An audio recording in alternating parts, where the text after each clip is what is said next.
Olá, professor Rubem Guedes, que satisfação enorme de tê-lo aqui, de ter aceitado esse convite, de compartilhar com a gente a sua história, que é impressionante. Muito obrigado, professor.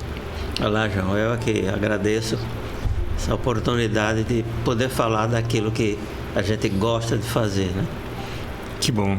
Vou tentar estar aqui. E eu queria que o senhor pudesse começar falando para a gente como é que foi o seu caminho para chegar nessa atividade que o senhor gosta tanto de fazer hoje. Como foi que o senhor começou e o seu encantamento e a sua formação científica? Até onde eu me lembro, já criança pequena, né,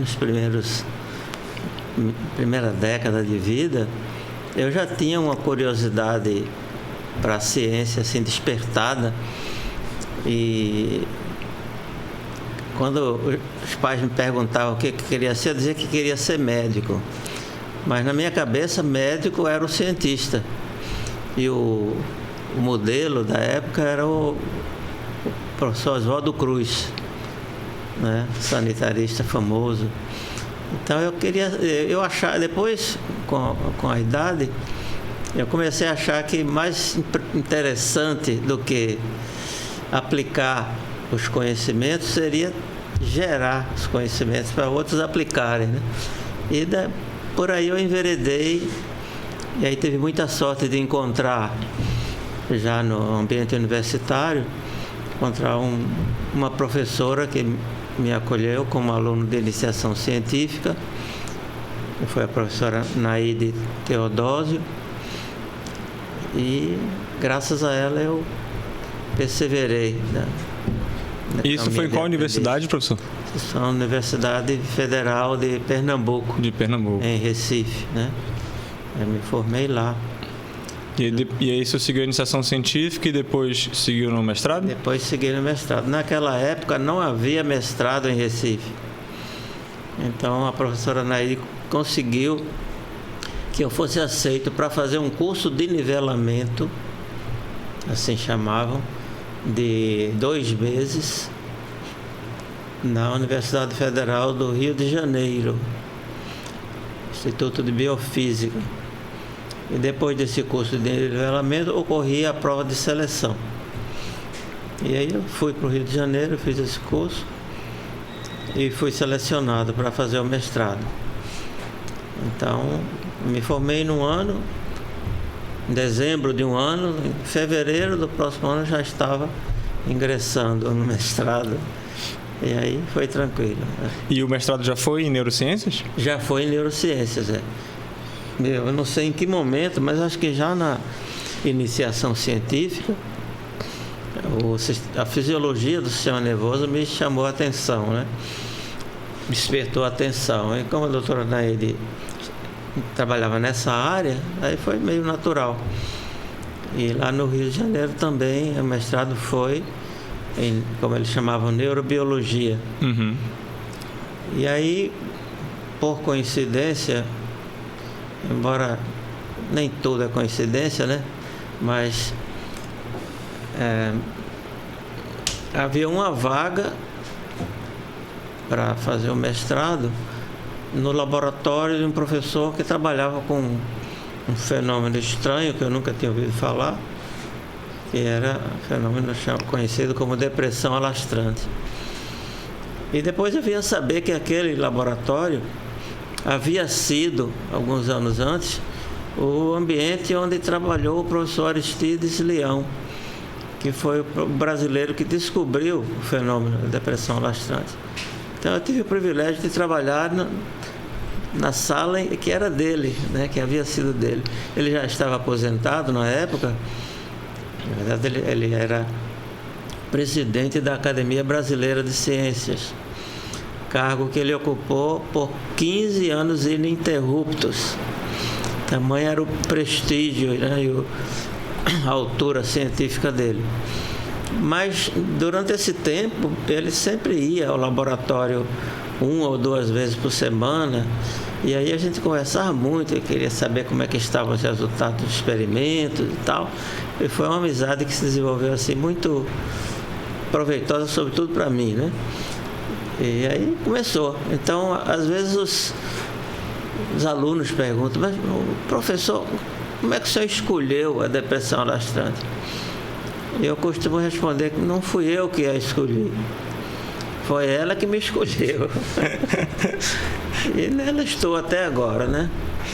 É interessante isso, professor. Tem gente que diz que essa coisa do encantamento com a ciência, ele é um processo meio que recíproco, né? Você escolhe a ciência, mas a ciência também te seleciona, ela também te escolhe. É um processo de ir e vir, né? Ele é de mão dupla. E pelo que o senhor contou, parece que esse processo ele é mediado por pessoas, né? E parece que a generosidade de algumas pessoas fizeram muita diferença também para o senhor seguir essa carreira, né? Nesse ponto aí eu me considero muito privilegiado. Tive o privilégio de encontrar pelo caminho pessoas muito boas que me ajudaram muito, orientadores extraordinários. A primeira foi a professora Laíde Teodósio. Depois, lá no Rio, o meu orientador oficial era o professor Romualdo José do Carmo, mas como co-orientadores não oficiais, havia o professor Leão e o professor Is Martins Ferreira, que era grande amigo do professor Leão e que, ao contrário dele, não se aposentou, continuou, e nós interagíamos muito, muito mesmo. Foram pessoas extraordinárias. Depois, a sorte continuou, porque eu ganhei uma bolsa para ir fazer o doutorado integral na Alemanha, e lá meu orientador era extraordinário, né? Eu costumava dizer, brincando, que ele era um alemão não típico. Primeiro porque tinha 4 filhos. Geralmente os alemães têm no máximo um ou um cachorro, né? E era uma pessoa muito humana, convidava a gente para a casa dele, sabia que a gente estava ali meio isolado, né? E participava dos experimentos. Muitas vezes ficava conosco no laboratório até de noite, de madrugada, e vibrava com os resultados, né? Esse período do doutorado foi um hiato no qual eu não trabalhei com a depressão alastrante. Lá o que eu fiz foi eletrofisiologia com microeletrodo, eletrofisiologia sensorial, visual, analisando uma área visual do córtex do gato. Mas não me preocupei com isso, porque eu achava que o importante era o treinamento que a gente tem ali naquele. Depois eu poderia aplicar aquilo no que quisesse, até mesmo na depressão alastrante, como ocorreu depois. Mas eu sou muito privilegiado por conta dos orientadores que encontrei. Durante esse período na Alemanha, inúmeros cientistas passavam por lá visitando o Instituto, o Instituto Max Planck, e dentre esses pesquisadores, alguns se tornaram grandes amigos. Eu tive um grande amigo, tenho ainda, está vivo, aposentado, mas vivo, japonês. E foi amor à primeira vista. A gente se encontrou, começou a conversar e parece que os temperamentos bateram, né? Deu match. E alguns anos depois ele me convidou. Graças a ele eu tive a oportunidade de passar 3 meses trabalhando no Japão, do que se originou uma publicação com ele, né? De modo que é muito privilégio. Isso é muito legal. Como várias pessoas com que eu já tive a oportunidade de conversar aqui, né, nesses espaços, essas histórias elas são meio que conservadas, sabe? Parece que princípios da evolução, coisas que se conservam são importantes, são essas, como a generosidade de alguns pesquisadores, alguns professores fazem tanta diferença nos caminhos que a gente vai trilhando, né? Muito legal ouvir isso do senhor.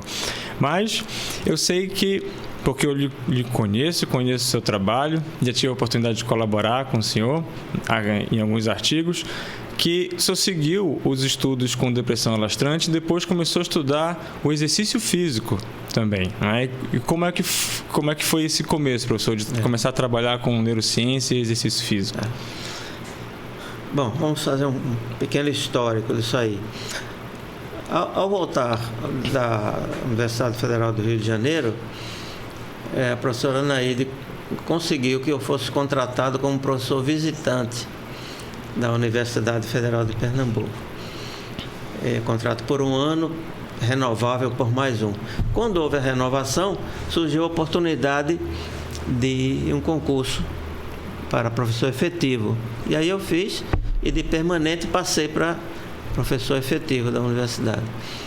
E, por sorte, mais uma vez, né, privilegiado, encontrei no laboratório um mínimo de infraestrutura, de equipamento que permitia fazer o registro da depressão alastrante. Havia um polígrafo antigo lá, que havia chegado quando eu ainda era estudante, e foi onde foram realizados os registros das primeiras teses de mestrado que eu orientei. E aí começamos a nos perguntar em que podemos aplicar esse fenômeno. E a primeira escolha natural foi aquela voltada para o efeito de alterações nutricionais no cérebro em desenvolvimento. Então nos perguntamos, o cérebro desnutrido tem depressão alastrante? E se tem, é semelhante ao do cérebro bem nutrido, né? E começamos a comparar animais nutridos e desnutridos e verificamos, como eu costumo dizer nas aulas, um jargão que eu uso nas aulas, verificamos com surpresa e alegria. Isso era uma expressão que um professor nosso do Instituto de Biofísica do Rio de Janeiro usava, professor Roberto Oscar Brasil, conhecido também como Major Brasil. Era nosso professor de medidas elétricas. E aí ele dizia muito isso. Então verificamos com surpresa e alegria. Nesse caso, foi surpresa porque eu esperava o contrário. A gente sempre acha que na desnutrição tudo é menos, tudo é para baixo, tudo é pior. Ao medir a velocidade com que o fenômeno se alastra no cérebro do animal desnutrido, verificamos que essa velocidade é significantemente maior do que no bem nutrido. Ou seja, a conclusão imediata era que a desnutrição facilitava o fenômeno, ao contrário do que eu esperava. E aí começamos a nos indagar, porque há uma série de hipóteses sobre isso atualmente, mas aí, desse ponto de entrada, que foi a variável nutricional, nos perguntamos, e que outras variáveis, atendendo a 2 pré-requisitos, poderiam também influenciar esse fenômeno. E os 2 pré-requisitos seriam que fosse uma variável de interesse para a saúde humana, porque ninguém estudou o rato pelos belos olhos azuis do rato, né? É um modelo para a gente aplicar no humano. E segundo, que fosse uma variável que sabidamente influenciasse o cérebro. E aí começamos a testar, além da variável nutricional, também variáveis ambientais, e aí entra a atividade física, hormonais e farmacológicas. Então, essas são as 4 vertentes do laboratório, né? E no caso das variáveis ambientais, pode-se até classificar a desnutrição como uma variável ambiental, mas ela deve ser considerada à parte. E no caso das variáveis ambientais, aí verificamos, por exemplo, que a ativação multissensorial do animal em desenvolvimento também afeta o fenômeno. Uhum. Né? Então, por exemplo, animais que eram submetidos, igualmente bem nutridos, como o grupo controle, mas eram submetidos a sessões diárias de estimulação multissensorial, estimulação sonora, um som com uma determinada frequência durante 15 minutos, estimulação visual, flashes de luz durante 15 minutos, estimulação tátil, o animal era manipulado durante 15 minutos, estimulação olfativa, que na mão que manipulava o animal, a gente passava o perfume. Essas intervenções multissensoriais tinham um efeito contrário à desnutrição, isto é, faziam com que a depressão se alastrasse com velocidades significantemente inferiores ao grupo controle. E por aí fomos comparando, né?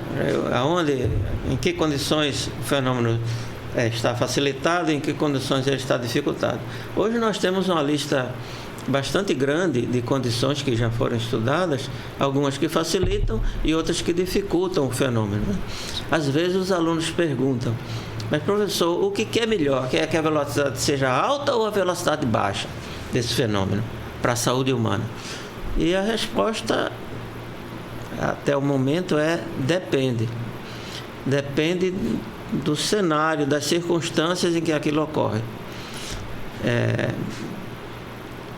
Tudo indica que a redução da propagação do fenômeno como consequência da estimulação ambiental é um fenômeno benéfico. Mas nós temos também condições nitidamente patológicas que também reduzem a velocidade. Então eu não posso absolutizar a redução da velocidade e generalizar dizendo que toda e qualquer situação que a reduz é benéfica. Porque, por exemplo, o hipotiroidismo provocado no início da vida também leva a velocidades extremamente baixas. E o hipotiroidismo não pode ser considerado algo benéfico, né? Sim. Então... assim como a desnutrição. Assim como a desnutrição. Né? A desnutrição facilita. Tá? E a hipernutrição dificulta. Já testamos isso também. Né? Nós temos um paradigma lá no qual comparamos 3 grupos de animais com 3 situações nutricionais distintas. E essas alterações nutricionais são causadas não por uma dieta deficiente, mas são causadas porque nós artificialmente tornamos as ninhadas de tamanhos diferentes. Então, se você cria ratos recém-nascidos em ninhadas de 3 animais apenas, para uma mãe, né? Eles vão se desenvolver num cenário de excesso de leite materno, porque não há qualquer competição no aleitamento, já que a mãe tem 8 ou 10 tetas, alguma coisa assim, e só são 3 para mamar. Então eles também não são obrigados a mamar mais do que precisam. Mas o fato é que no dia do desmame, o peso médio deles é estatisticamente maior do que o grupo controle, criado em ninhadas de 6. Que seria o número mais ou menos aceitável. Embora já houve um revisor de um artigo nosso que dissesse não, as ninhadas podem naturalmente serem maiores. E aí, para contentá-lo, a gente passou a usar como controle a ninhada de 9. O resultado para a depressão lastrante é o mesmo, não muda nada. E aumentando para 12 filhotes, a gente cria uma competição pelo leite materno que, ao final do processo de aleitamento, faz com que os filhotes tenham um peso médio que é inferior, estatisticamente inferior ao grupo controle. Então nós temos um modelo que a gente pode fazer desnutrição e hipernutrição, hiperalimentação. A gente não chama de obesidade porque não chega a tanto, mas a um certo grau. E nessa situação a velocidade da depressão é menor. Entendi. Né? Então, que tem maior oferta, né, de alimento. O que acontece ali naquele cérebro que é a causa disto, há várias hipóteses. Eu não sei se eu devo falar nisso agora ou se focar mais no exercício físico, né? Talvez seja...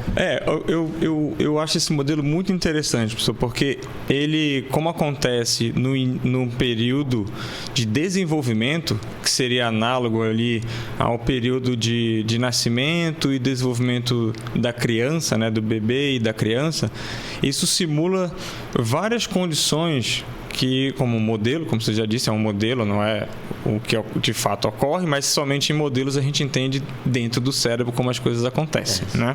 E várias dessas coisas depois são transpostas para resolver problemas da humanidade, né? Exatamente.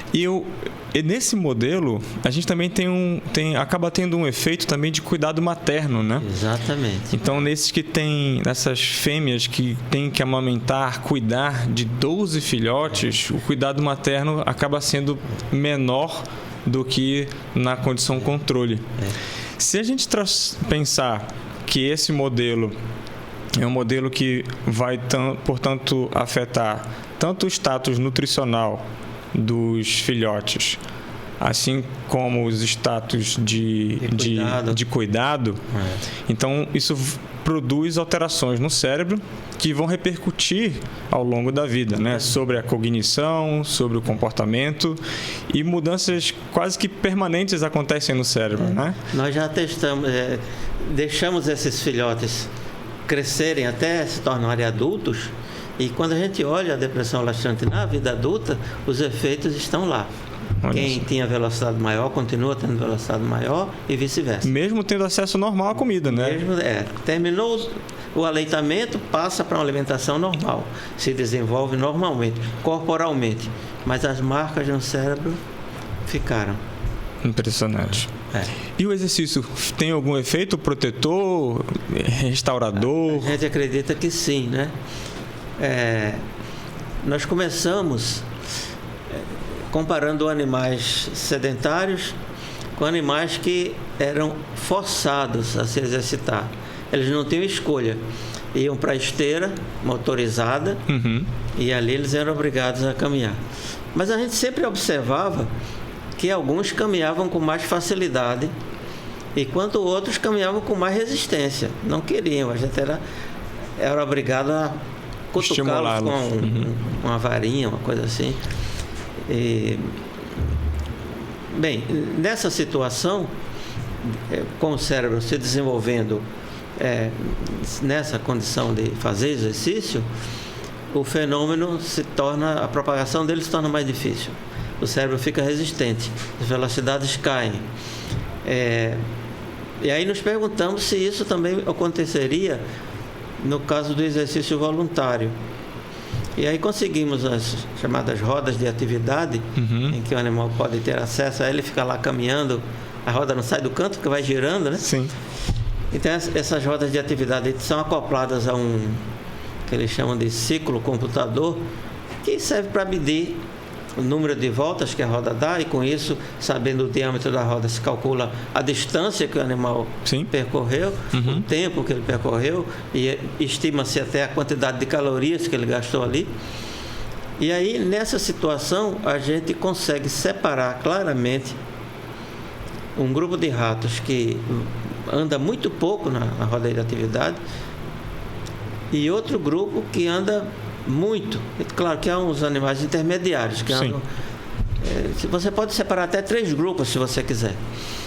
E aí as alterações cerebrais em termos desse fenômeno, depressão alastrante, são diretamente proporcionais ao esforço físico do animal. O grupo que mais anda na rota, que mais se exercita, é o grupo no qual as velocidades de propagação são as menores possíveis. Depois o grupo de atividade física intermediária tem velocidades intermediárias, e o grupo sedentário tem as velocidades maiores, né? Então a gente acha que a atividade física, reduzindo a sensibilidade do cérebro a esse fenômeno, pode ser considerado um efeito protetor. Vocês encontraram algum correlato comportamental, de memória, de ansiedade? Sim. Melhora a ansiedade no teste do labirinto em cruz elevado e no teste do campo aberto. E melhora a memória no teste de reconhecimento de objetos.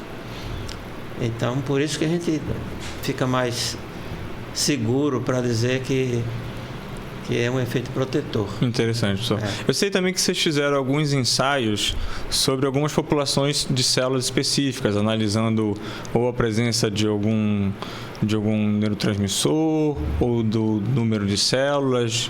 Teve alguns ensaios com células da microglia. Sim, já enveredamos por essa vertente também. No caso do exercício físico, a gente testou microglia. E há uma ativação. O que eu não sei claramente é se a ativação é semelhante para ambos os fenótipos, né? Para ambos os padrões de ativação, o protetor ou o prejudicial, o patológico, o reativo. Mas que a gente está perseguindo isso aí. Interessante. Agora, fizemos também algumas análises imunohistoquímicas em outras condições. Por exemplo, a gente já sabe que o tratamento com um aminoácido chamado glutamina, que tem um papel importante no ciclo que gera glutamato e GABA, no cérebro, animais tratados com glutamina durante o desenvolvimento também tem os padrões de microglia modificados significantemente. A gente não sabe ainda direito o que isso pode significar, né? Mas a modificação é muito clara, isso já está publicado. Muito legal, professor.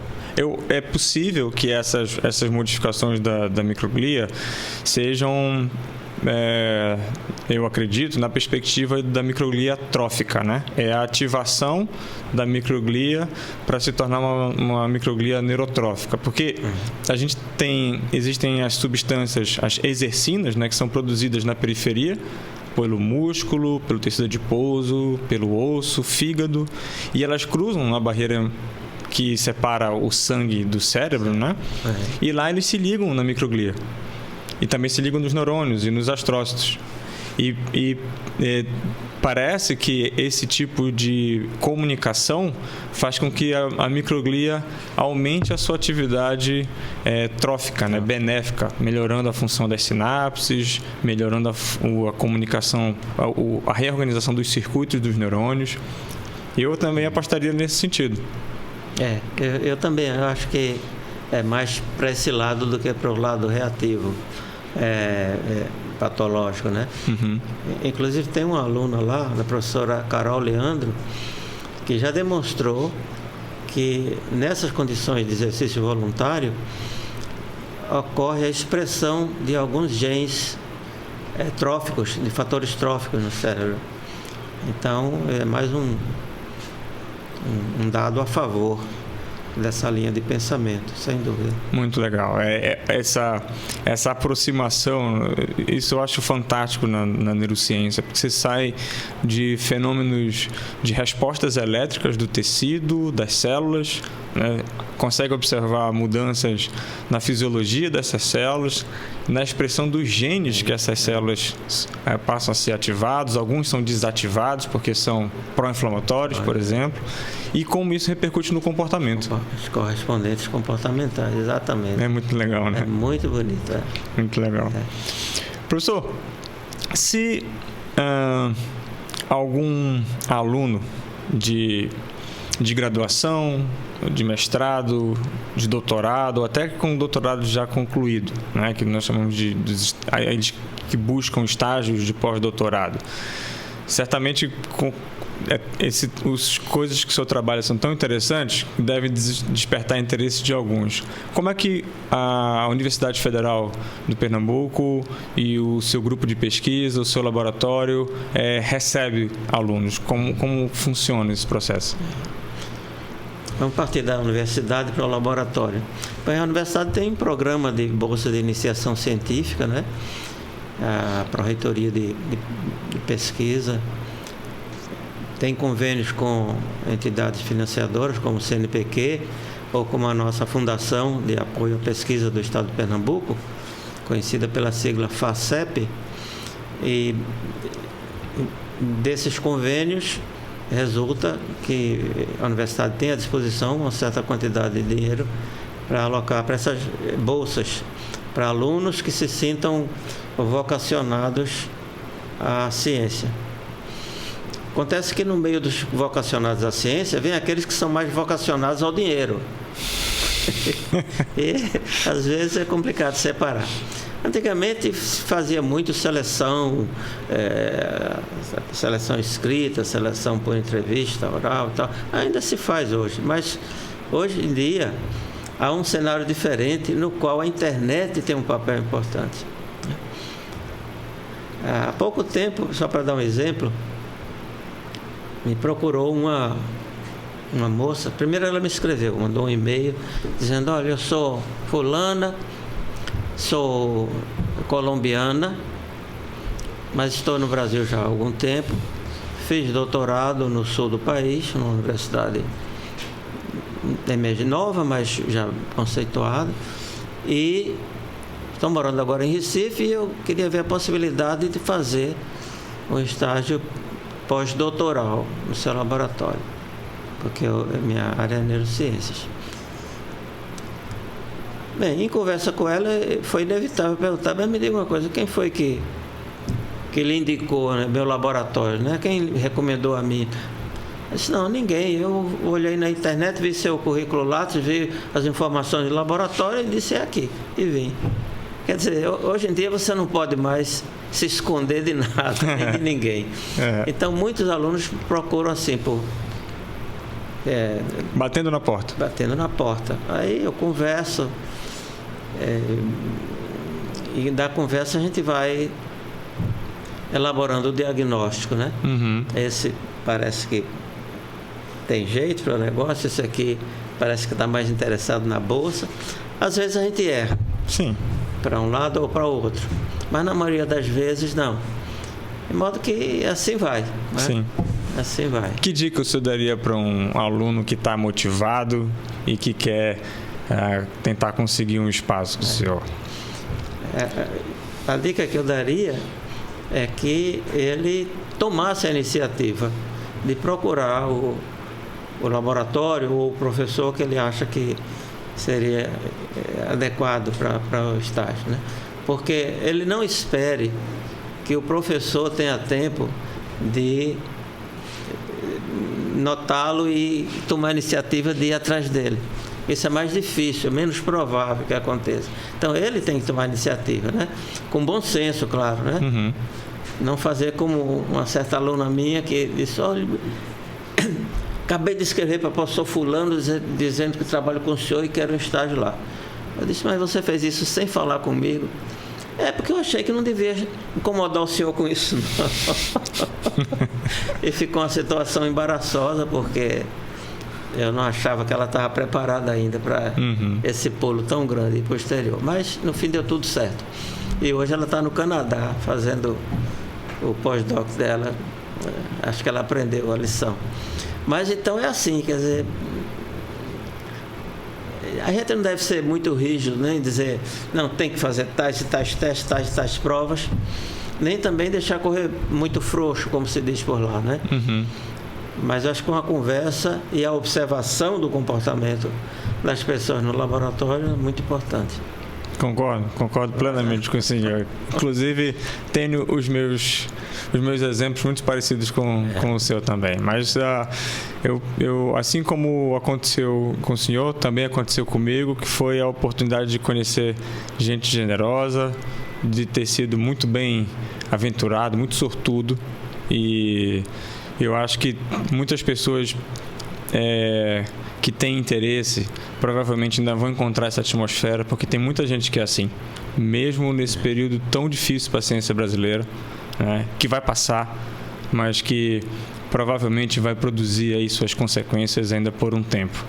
E eu acho que só vai ser resolvido quando se a gente tiver gente boa, motivada, como foi até hoje, né?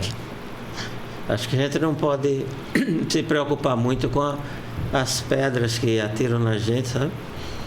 Porque tem um provérbio que diz que as pessoas só jogam pedras nas árvores que dão frutos. As que não dão, ninguém.